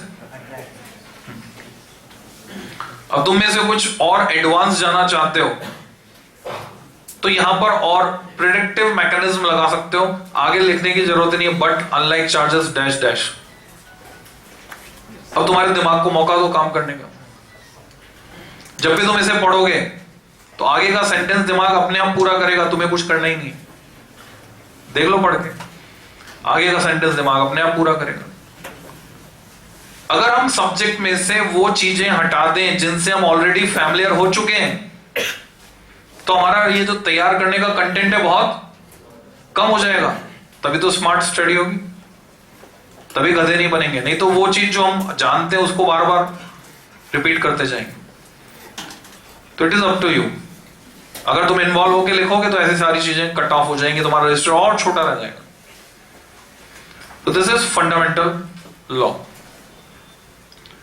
Day to day life में हमारे किस काम का, जो भी चीज हम पढ़ रहे हैं अगर वो हमारे काम आने वाली है जीवन में तो काम की है तो पढ़ेंगे, नहीं तो बेकार है नहीं पढ़ेंगे। Is it worthful?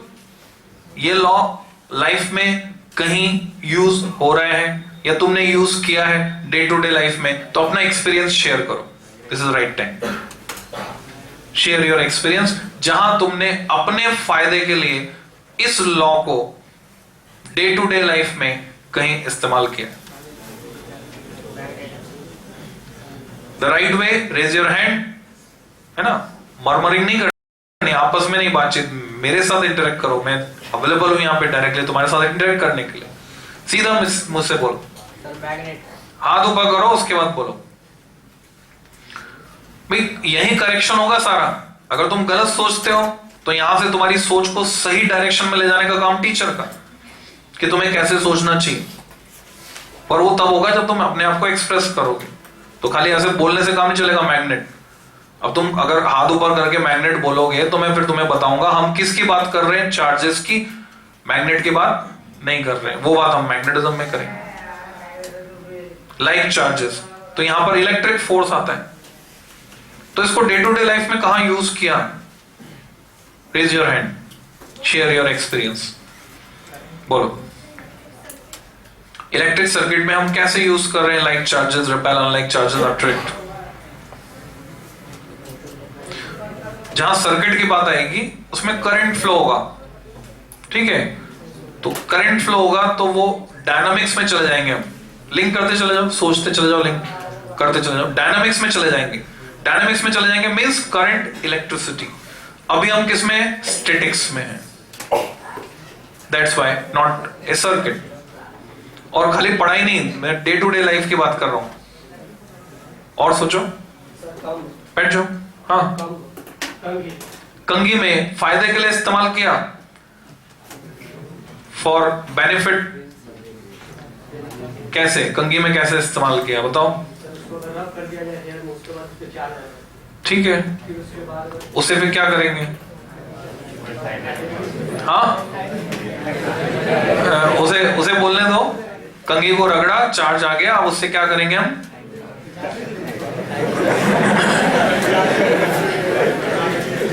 ओके, तुम और सोच सकते हो, अपने दिमाग को और दौड़ाओ, ऐसी कोई एप्लीकेशन निकाल सकते हो कि उस कंघी के चार्ज से हम कुछ कर पाए। हाँ, एनीबॉडी एल्स? हाँ बोलो।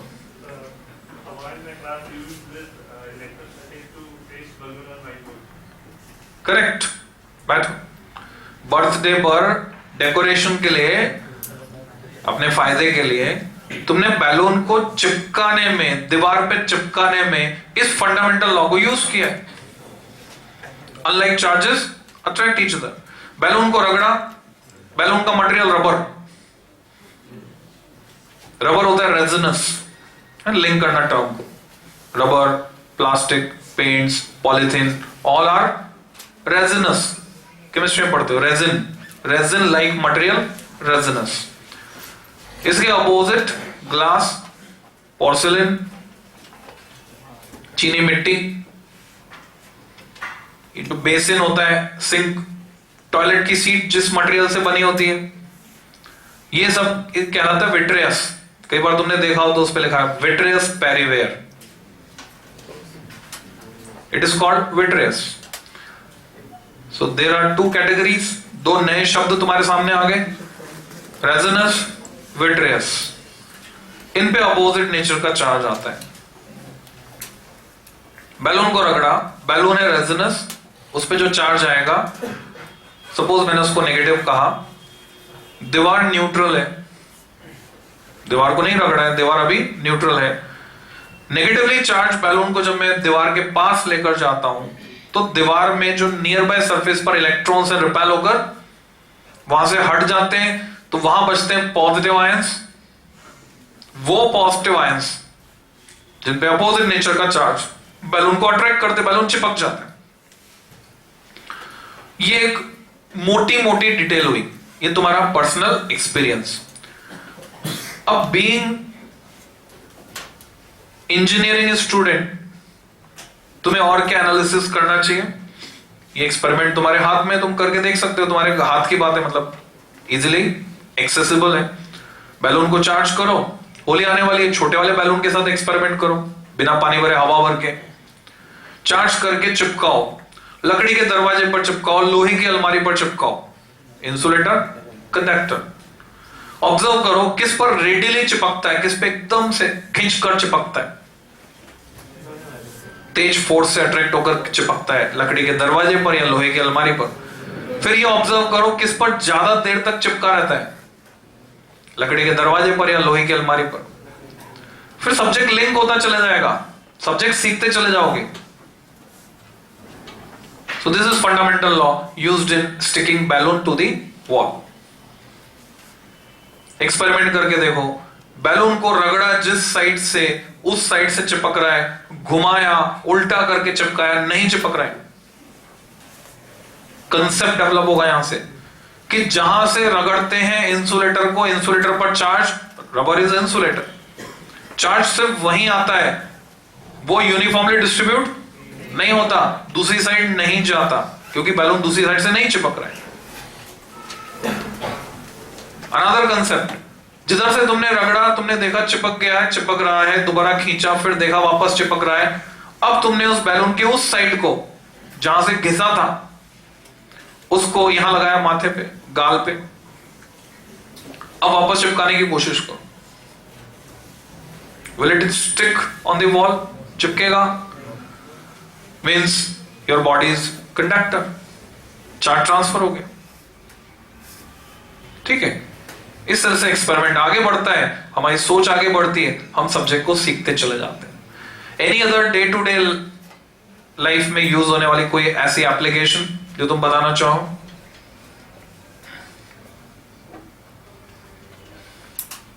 फोटोकॉपी करवाई सबने, कैसे होती है? थर्मल की चिमनी देखी है, सभी ने देखी है। धुएं के साथ राख ना निकले उसके लिए कुछ विशेष इंतजाम होते हैं उसमें। फ्लाई ऐश को वहीं इकट्ठा कर लेते हैं, उड़ने वाली राख को वहीं इकट्ठा कर लेते हैं। कैसे? फंडामेंटल लॉ यूज करते हैं। चिमनी में कैसे यूज करते हैं? एक डिवाइस, उसका नाम है इलेक्ट्रोस्टैटिक प्रेसिपिटेटर। अब शब्दों को लिंक करो, केमिस्ट्री में लिंक कर दो, प्रेसिपिटेशन मेथड, प्रेसिपेट बनना, फ्रोथ फ्लोटेशन प्रोसेस। इसमें क्या होता है? प्रेसिपिटेट बनता था, झाग बन के ऊपर आ जाती थी अशुद्धियां।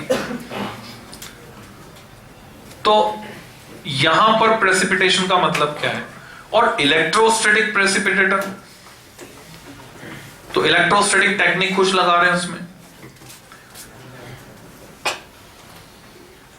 जो धुआं है जब वो उड़ता है, उसके साथ राख के पार्टिकल भी उड़ते हैं, एयर के साथ फ्रिक्शन होता है, फ्रिक्शन की वजह से, फ्रिक्शन जब तुमने पढ़ा था तो तुमने पढ़ा था cause of friction is electrostatic force. और इलेक्ट्रोस्टैटिक फोर्स पढ़ोगे जिसमें पढ़ोगे cause of electrostatic force is friction, मुर्गी पहले या अंडा पहले। तो फ्रिक्शन हुआ, फ्रिक्शन की वजह से वो चार्ज हो गए पार्टिकल। अब जब वो चार्ज हो गए, अपोजिट नेचर का चार्ज आएगा। अगर एयर पर नेगेटिव आएगा तो पार्टिकल पर पॉजिटिव आएगा। इट डिपेंड्स, वो विट्रियस है या रेजोनेंस है। लिंक करते चलना, सिस्टमैटिक चल रहा है, क्रम में चल रहा है क्लास जो है। तो ये जो पार्टिकल्स हैं, पत्थर जैसे, पत्थर का चूरा, कोयला जलने के बाद बचा हुआ चूरा, ये विट्रियस है, इसमें पॉजिटिव नेचर का चार्ज होता है। तो अगर थर्मल की चिमनी जो है, चिमनी में जगह जगह हम नेगेटिवली चार्ज इलेक्ट्रोड्स लगा दें अंदर, जहां से होकर धुआं गुजर रहा है, तो ये पार्टिकल्स उन नेगेटिवली चार्ज इलेक्ट्रोड्स के कांटेक्ट में आकर अट्रैक्ट होकर वहीं रुक जाएंगे, इकट्ठे हो जाएंगे, वहां से हम सेपरेट कर लेंगे, धुएं के साथ हवा में आकर नहीं मिलेंगे। तो हमने कौन सा लॉ यूज किया? Unlike charges attract each other, fundamental law of electrostatics. ये एप्लीकेशन है।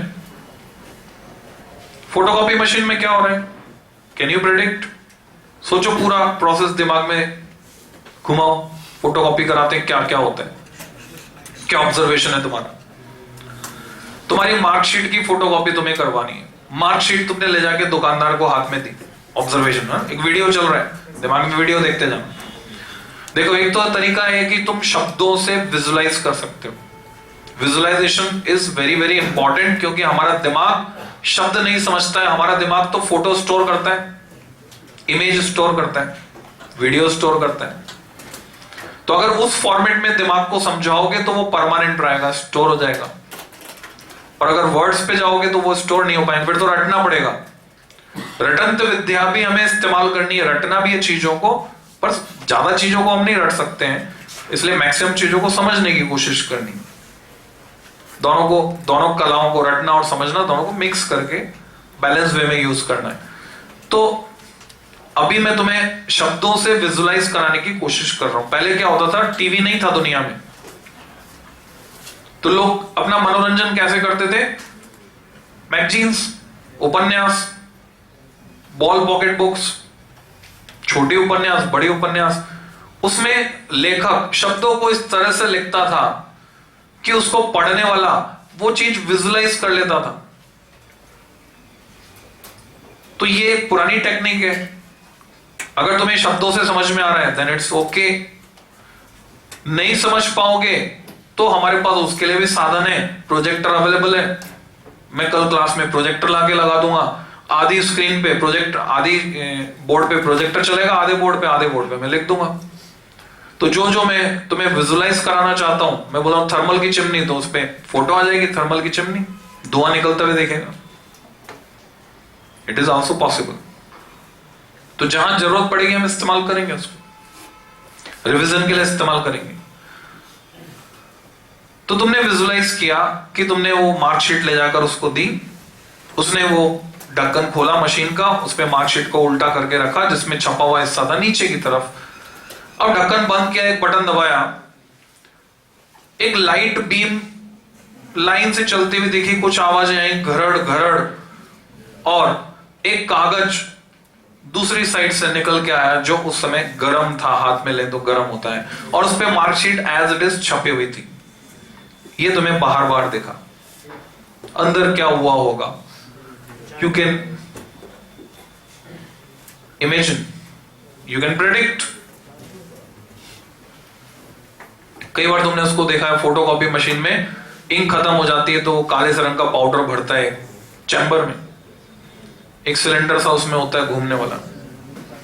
It depends on observation. तुम दुकान पे खड़े हो, किसी दुकान पे, अगर तुम रियल साइंस के ही स्टूडेंट हो, जबरदस्ती पेरेंट्स ने फोर्सफुली तुम्हें साइंस फील्ड में नहीं भेजा है, तो ऑटोमेटिकली तुम्हारा ध्यान वहां जाएगा ही जाएगा, क्योंकि तुम्हारा इंटरेस्ट होना चाहिए इन सब चीजों में, तभी तुम्हें पढ़ना चाहिए साइंस स्ट्रीम में आगे। अगर तुम्हारा इंटरेस्ट इनमें नहीं है तो इधर कुछ मिलने वाला नहीं है, तुम सक्सेसफुल नहीं हो पाओ। तुम सक्सेसफुल कब होगे? अगर इंटरेस्ट नहीं है तो डेवलप कर लो, डेवलप नहीं कर पा रहे हो तो इस स्ट्रीम को छोड़ दो। जब इसमें मजा आएगा तभी जीवन में भी आगे बहुत मजा आएगा। तो तुमने प्रेडिक्ट किया कि क्या हुआ होगा, जो कुछ सीखा जाना उसके बेसिस पे। अगर मैं कह रहा हूं कि फंडामेंटल लॉ ऑफ इलेक्ट्रोस्टैटिक्स इसमें यूज हुआ है, तो तुम अब प्रेडिक्ट कर सकते हो कैसे यूज हुआ होगा। आगे इसी सब्जेक्ट में हम सीखेंगे। जो पेपर रखा, वो जो लाइट की लाइन गई, उसको कहते हैं स्कैनिंग। डॉक्यूमेंट स्कैन हुआ लाइन बाय लाइन, वो जो लाइट उस पर पड़ती है डॉक्यूमेंट पे, रिफ्लेक्ट होकर वो लाइट जाती है एक फोटो डिटेक्टर पर। जैसे एक कैमरा है, इसमें जो सेंसर है वो क्या है, फोटो डायोड। उसको पढ़ेंगे हम इलेक्ट्रॉनिक डिवाइसेस चैप्टर में। तो वो सेंस करता है लाइन बाय लाइन कहां पे अक्षर छपा हुआ है, कहां पर अक्षर नहीं छपा हुआ है। सपोज ये पेपर है, ये तुम्हारी मार्कशीट या पेपर जिस पर कुछ छपा हुआ है, सपोज ए छपा हुआ है, दिस इज ए। बोर्ड पे जो कुछ लिख रहा हूं यू हैव टू राइट, इंतजार नहीं करना है। मैंने कुछ लिखा, कभी भी लिखा, साइमल्टेनियसली वो तुम्हारी कॉपी में ट्रांसफर हो जाना चाहिए, जिससे कि तुम कभी भी पीछे नहीं रहोगे, बिल्कुल साथ साथ रहोगे, कभी भी कुछ छूटेगा नहीं। लाइट पड़ी, ये लाइट की लाइन, तुमने कैमरा में सुना है पिक्सल्स, इतने मेगापिक्सल उतने मेगापिक्सल। ये पिक्सल होता क्या है? अभी तुम एक रफ आइडिया उसका लगा सकते हो, what is pixel. Suppose line by line scanning हो रही है, एक लाइन में इनपुट डेटा ये जो लेता है वो लेता है 5 जगह पर, सपोज 1 2 3 4 5 जगह पर, इसी को कहते हैं पिक्सल। अगर ज्यादा जगह पर लेगा तो ज्यादा पिक्सल। तो इस लाइन में इसने ये स्कैनिंग की, फिर इस लाइन में स्कैनिंग की, एंड सो ऑन। सिमेट्री के लिए मान लो मैं सीधे इस लाइन पे चले जाता हूं समझने के लिए, तो एक कोड जनरेट होगा, बाइनरी कोड कहते हैं इसको। अब एक नई टर्म आ गई, बाइनरी। प्रेडिक्ट करो, फिजिक्स में प्रेडिक्टेबल है बाइनरी। बाइनरी दो, हम जो अभी नंबर सिस्टम यूज कर रहे हैं वो कौन सा है? Tannery, 0 to 9 10 digits. ऐसे बाइनरी सिस्टम में 2 ही डिजिट होती हैं, 0 and 1, तो बोलते हैं बाइनरी। अंग्रेजी जो बनी है वो बाद में बनी है, विश्व की सबसे पुरानी भाषा थी संस्कृत, फिर हिंदी, फिर यहां भारत की जो भाषा है, तुम देखोगे बहुत सारे शब्द अंग्रेजी के वो बिल्कुल मैच हो जाएंगे भारत की किसी भाषा से। गुजराती बोलते बे, यानी 2, बाइनरी। ऐसे तुम देखोगे एक फिनोमेना हम पढ़ेंगे, लूमिंग, मिराज एंड लूमिंग। अंग्रेजी में बोले लूमिंग, गांव में बोलते हैं लूमना, लटकना, पेड़ पे लटक रहा है, लूम रहा है। सेम थिंग अंग्रेजी में से बोलते लटक रहा है हवा में, तो बोलेंगे लूमिंग। तो यहां पर अगर मैं इसका बाइनरी कोड जनरेट करता हूं, यहां पर कोई इमेज नहीं है, कोड होगा 0। यहां पर कोई इमेज नहीं है, 0 0 0, 5 जगह स्कैनिंग हुई।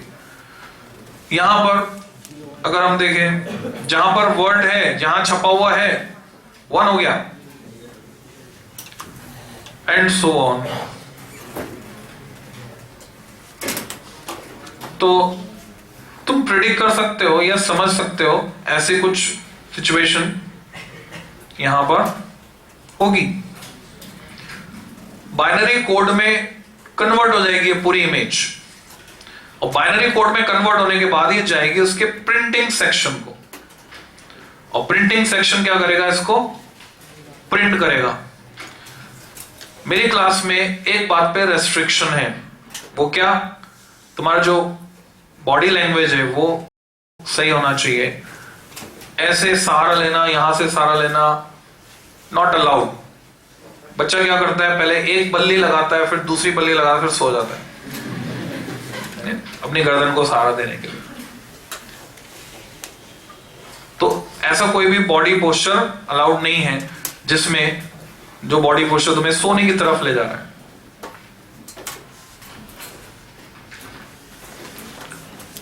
फंडामेंटल लॉ, इसको हमने यूज किया, उसने स्कैन किया, स्कैन करके ये इमेज चार्ज की फॉर्म में ब्लैंक पेपर पर ट्रांसफर हो जाती है।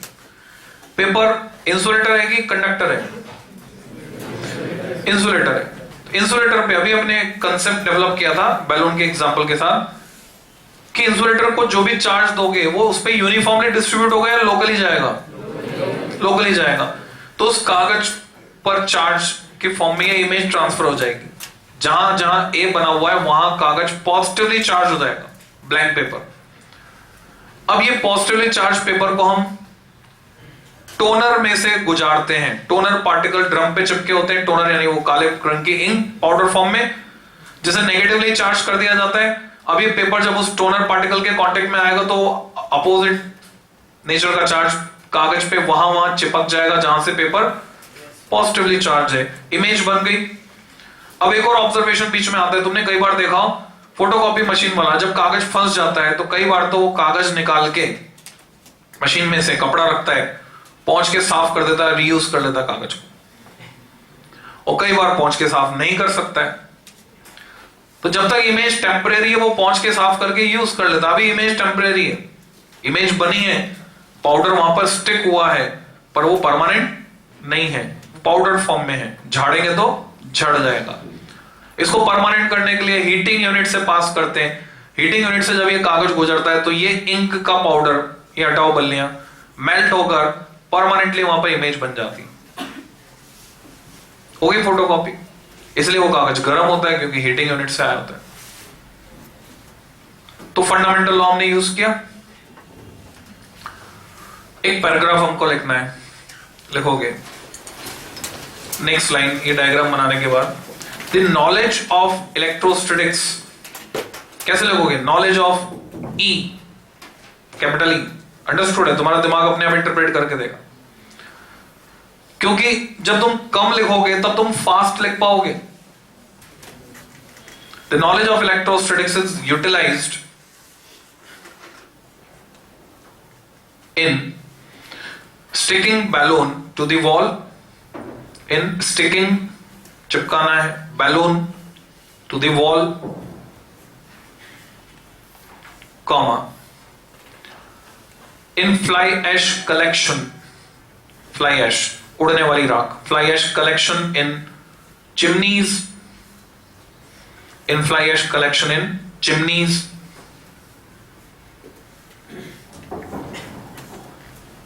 कॉमा, इन फोटोकॉपिंग,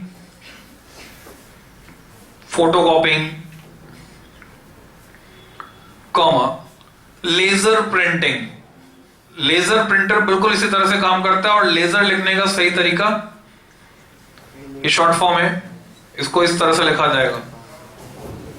इसके बारे में हम आगे पढ़ेंगे, इसकी फुल फॉर्म के बारे में, light amplification by stimulated emission of radiation. तुम्हें परवाह करने की जरूरत नहीं है, जहां पे लिखने का होगा मैं लिखवाऊंगा। अभी सिर्फ सुनने की जरूरत थी। कई चीजें सब्जेक्ट में तुम देखोगे इनिशियल लेवल पर मैं तुम्हें सिर्फ सुनाऊंगा, जिससे कि जब तुम दोबारा जब सुनोगे तो फिर सुना सुना लगेगा, कॉन्फिडेंस लेवल बढ़ जाएगा, सुना सुना नहीं लगेगा, फैमिलियरिटी बढ़ जाएगी। ये तरीका होता है चीजों को, नई चीजों को इंट्रोड्यूस करने का। Light amplification by stimulated emission of radiation. अब स्टिमुलेटेड एमिशन क्या होता है वो सब सीखेंगे हम। लेजर प्रिंटर में यही टेक्निक है, इंक जेट प्रिंटर में ये टेक्निक है, कॉमा, इंक जेट प्रिंटिंग।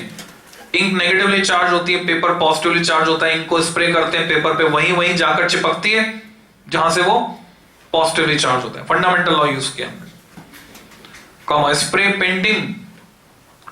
अगर तुम्हें स्प्रे पेंट करना है, तुम चाहते हो जो पेंट तुम स्प्रे कर रहे हो वो वेस्ट ना हो, इधर उधर ना जाए, सीधा आर्टिकल पर जाकर चिपके जिस पे पेंट करना है। तो स्प्रे पेंटिंग में आर्टिकल को, चाहे वो मेटेलिक हो या नॉन मेटेलिक हो, नॉन मेटेलिक होगा तो मुश्किल होगी, मेटेलिक होगा तो हमारे लिए आसान होगा, हम उसको नेगेटिवली चार्ज कर देंगे और पेंट को पॉजिटिवली, नहीं तो आर्टिकल को पॉजिटिवली और पेंट को नेगेटिवली।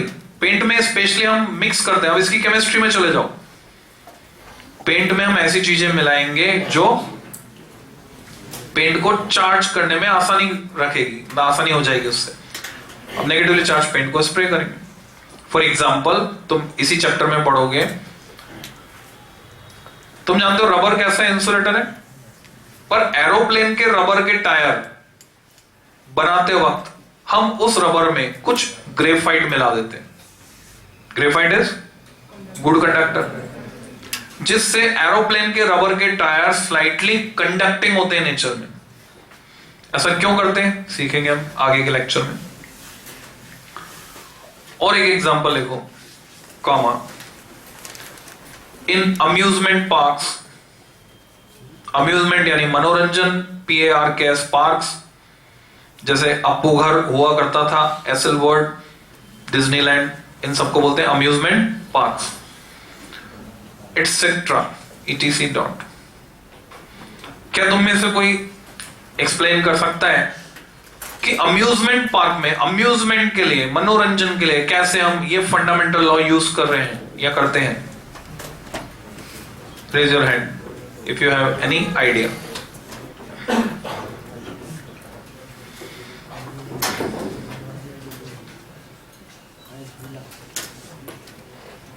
टोली बना के जाते हैं घूमने अम्यूजमेंट पार्क में। जनरली अकेले अकेले तो जाएंगे नहीं, पूरा एक ग्रुप जाएगा।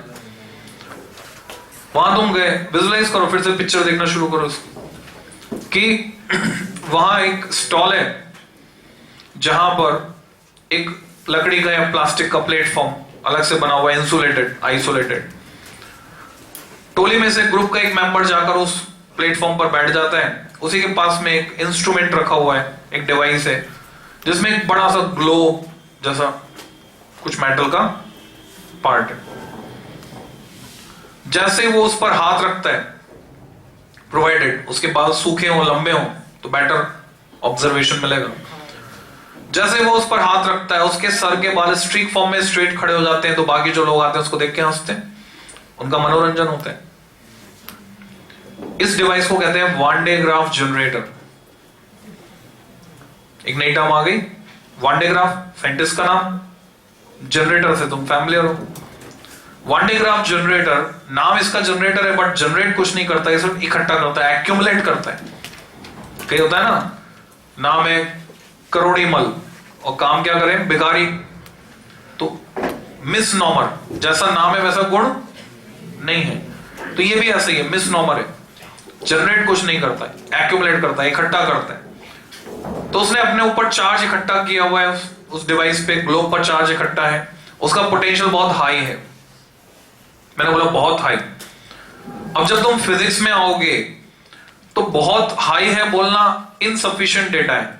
First chapter NCERT 11th class, Kelvin Planck का स्टेटमेंट, लॉर्ड कैल्विन का स्टेटमेंट। लॉर्ड कैल्विन का स्टेटमेंट क्या था? If we cannot express the things in terms of numerical data about which we are talking, then our knowledge is a mere gray.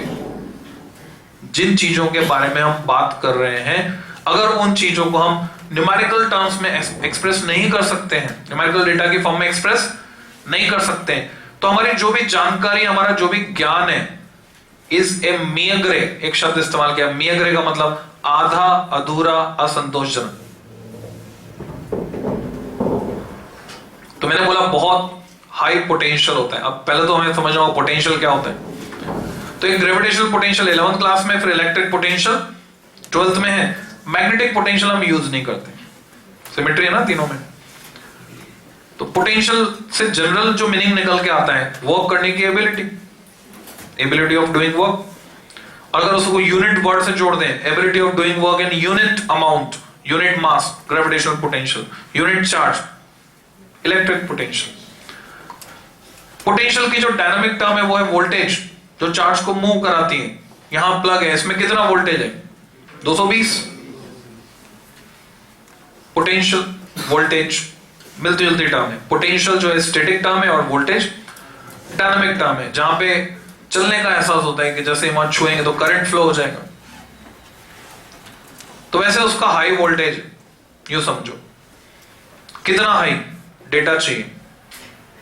10⁶ volt के order का। अब यहां पर एक और टर्म आ गया, ऑर्डर ऑफ मैग्नीट्यूड। सीखा है 11th में ऑर्डर ऑफ मैग्नीट्यूड एक्सप्रेस करना। धीमी आवाज आ रही, सीखा? पक्का? चेक करूं? ओके, चेक करते हैं रेफरेंस साइड में। Order of magnitude, radius of earth का ऑर्डर ऑफ मैग्नीट्यूड बताओ।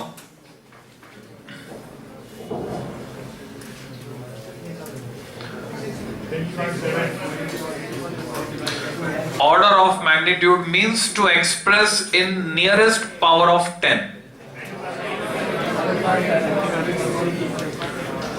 ओके, कुछ बच्चे बोल रहे हैं 10 की पावर 6, 7 में कोई बोल रहे हैं, कोई 3 बोल रहे हैं। ओके, देखो सबसे पहले हम इसको SI में एक्सप्रेस करें।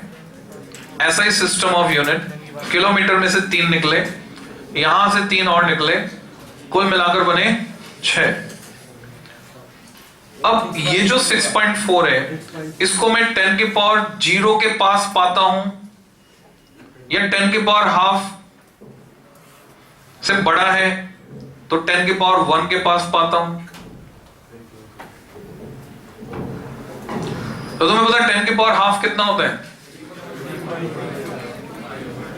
√10 होता है, 3.16। तो 6.4 इज ग्रेटर देन 3.16। तो 6.4 को क्या लिखूंगा? 10 की पावर 1। तो ऑर्डर ऑफ मैग्नीट्यूड, ये सिंबल है ऑर्डर का। Is it clear? और चेक करते, इसकी डेप्थ में जाते हैं, देखते हैं तुम्हें क्लैरिटी है कि नहीं। अब तुम में से कुछ बच्चे जिनको थोड़ा कम समझ में आ रहा हो, वो यहां पे डिस्ट्रैक्ट होने लगते हैं, वो तो पता नहीं क्या बता रहे हैं। अगर ऐसा किसी को लग रहा है तो डिस्ट्रैक्ट ना हो, कोशिश करो समझने की, समझ में आ जाएगा, चीजें बहुत आसान है। To express the quantity in nearest power of 10 is called its order of magnitude. और नियरेस्ट पावर ऑफ 10 के लिए रेफरेंस किसको लेना होगा? √10। तो बताओ 4.5 इंटू 10⁵, इसका ऑर्डर क्या है?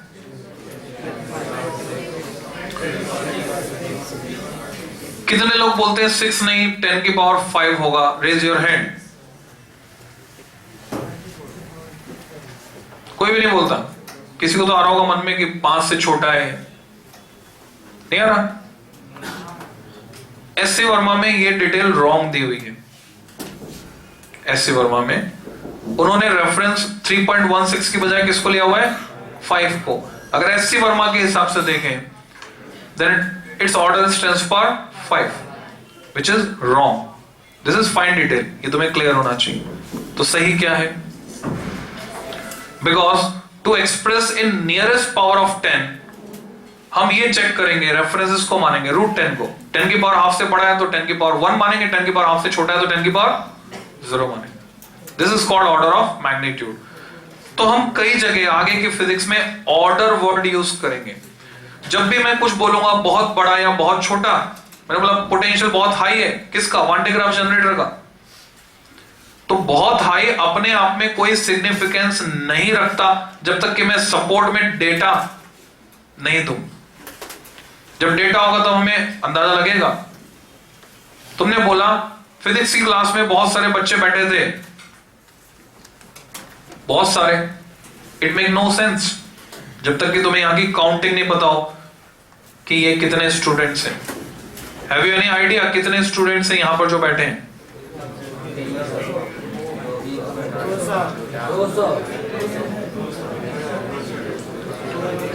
ये स्टूडेंट्स हैं 280 प्लस।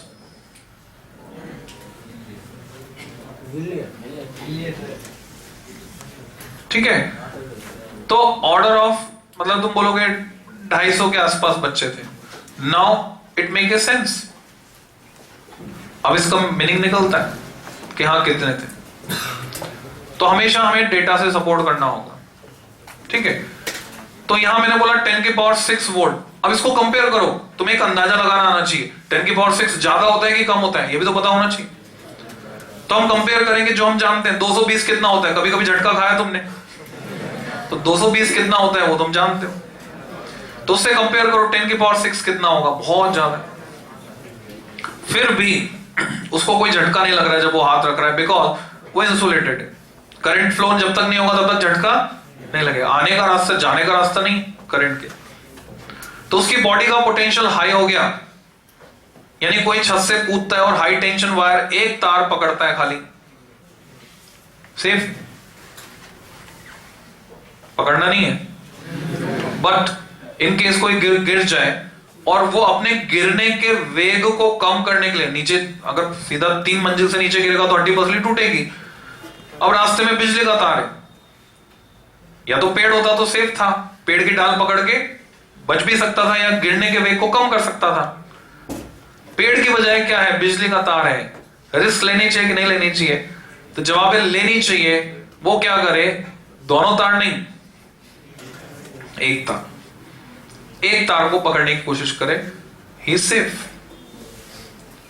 और फिर पकड़ के जरूरत समझे तो छोड़ दे। जब वेग कम हो जाए, 1-2 मंजिल का, जैकी चैन को देखा तो बहुत उछल कूद करते हैं, तो करंट नहीं लगेगा। अब जैसे उसने हाथ छुआ, उसकी बॉडी का पोटेंशियल क्या हो गया, हाई। हर एक सर का बाल उसका चार्ज हो गया, like charges repel each other. Fundamental law use किया हमने, स्ट्रिंग फॉर्म में स्ट्रेट खड़े हो जाएंगे सारे बाल, ठीक है। तो इस तरह से हमने चीजों को लिंक करके समझा। आज के लेक्चर में इतना काफी है, कुछ चीजें तुमने सीखी और आगे कंटिन्यूटी में चलेगा, सेम डिलीवर होगा।